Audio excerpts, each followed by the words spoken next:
కొట్టిండు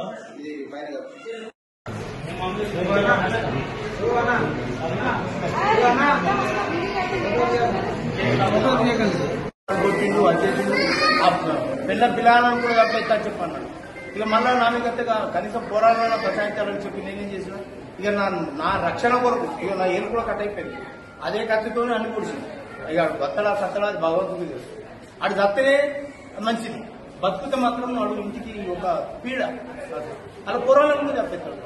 వాడు బతుకుతే పోరాళ్ళలో బతుకుతాడు.